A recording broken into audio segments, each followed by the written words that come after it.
that will be given some time, no? So, the plan is really to come up with another complaint, no? Because the whole procedures, no, will take some time. So, they're thinking about the so-called fast track process, no? Whereby one-third of the House members can just sign a new complaint, endorse a new complaint, whereby one-third or more House members can endorse it. So, under our procedures, the moment I receive and verify this complaint, no, endorsed and signed by minimum of 103, no, House members, we can immediately transmit it to the Senate for action. No? What is this action? The Senate will have to create the impeachment court and approve through a resolution the rules, no, that will govern the trial, no? The trial or the impeachment court until its conclusion. So, ito yung iniisip ng mga ibang House members. Of course, the other House members naman are thinking of endorsing naman one of the one of the three complaints, no? So that's the situation now. So my hands are tied. I'll have to give them some more time. Sir, endorse one of the three to get the 103. No, under our rules kasi, if you want the Bicol Express, no, the Fast Track Express, it has to be a new complaint endorsed by 103 or more congressmen. Because if they come endorsing, let's say, the first or the second or the third complaint, that doesn't mean we'll have to transmit it immediately to the Senate, no? Under our rules kasi, the complaint should be endorsed immediately by the 103 or more House members. Upon filing. Upon filing. And then, upon my verification that they indeed, the House members indeed sign and endorse this complaint, we are governed by our rules that we have to immediately transmit it to the Senate. No? That means it doesn't have to pass through the whole process, no, of transmitting it to the Speaker referring it to the Committee on Rules to plenary to Committee on Justice, wherein the Committee on Justice will have 60 session days. No? So, if we go through that process, we will not be able to complete the whole impeachment investigation, no? That will take quite some time, no? For instance, we have only we had a session last night, so we have barely 6, 18, 17 session days, no?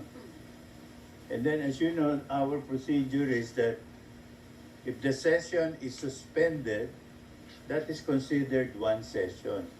So, for instance, the session was opened yesterday, Monday, and it was only suspended. So, it's not counted as one session day. But let's say it is adjourned Wednesday, so that's one session day for 3 calendar days.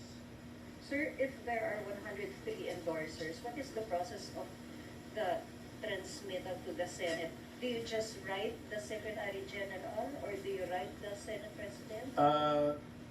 Well, first I have to verify the complaint, no? and the endorsers, whether they were able to really master the 103 or more signatories, no, or endorsers. So upon verification, I can immediately transmit it to the plenary, and then the plenary has to read it out and then refer it to the Senate. No? Dadaan sa speaker's office. Dadaan pa rin, pero wala na si Speaker. He has to transmit it immediately to the plenary. Plenary takes action and then immediately referred to the, or transmitted to the Senate. All on the same day, sir? It can be done in one whole day or 2 days.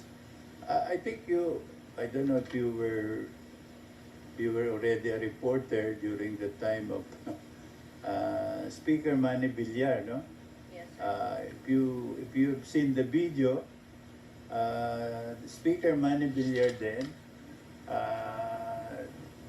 the House members were expecting an opening prayer, no, to open the session. But instead, the Speaker of the House then, Manny Villar, read the articles of impeachment and supposedly signed by 1/3 of the House members. So immediately after that session, it was transmitted to the Senate. And then there was a leadership change immediately. I don't know if you... I was a young adult then, so the old adult na. Young din kami na, sir. Sir, Pero so most likely ganun po mabilis, ganun kabilis yung process to transmit it to the Senate. Yeah, once a complaint is filed and endorsed by 1/3, no? Immediately, I transmit it to the speaker, plenary approve, then I transmit it formally to the Senate. what happens to the first 3 complaints, sir?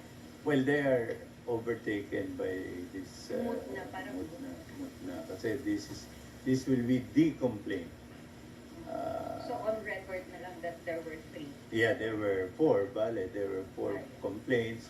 And this one, since when it was filed, it was signed, no, by the minimum requirement, 1/3. Then the fast track, no, process will have to be pursued. Sir, sorry. Sir, is your Thursday target still on track? I'm still not sure because, there were some absences yesterday, so I'll have to complete the whole consultations. No?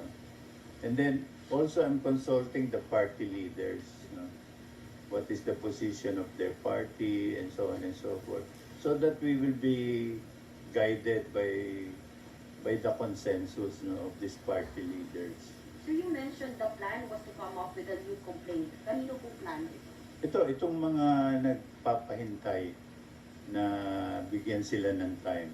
Sino po itong mga? I cannot identify the names right now, no, but they belong to both minority and majority. And initially there were 12 of them. So yun yung kinoconsult ko ngayon. Initially 12, dumami po ba? So far? It depends on whether I will get a call or I'll see them later, no. Sir, they're asking for time to draft the complaint and to convince at least 103 Yes. congressmen to sign, to endorse. Yeah. So they explicitly said, sir, na yun yung plano talaga, yung third move. No, that's just one group, no. The other group, of course, is telling me we will just endorse the one of the 3 complaints, no. So iba-iba rin sila eh. But itong grupo na to, they want to file another complaint signed, endorsed by 103 minimum, no, House members. Sir, ito po yung napag-usapan niyo ni Speaker kagabi. Hindi kami nag-usap ni Speaker tungkol dito. Ang pinag-usapan namin yung change sa appropriations. No? So, Ano nga palang update doon, sir? well, as you know already, the chairman resigned. No, he has a letter for health reasons. So that's all I can say. Who will take his place, sir? I think si senior vice chair, si Congresswoman Stella Kim.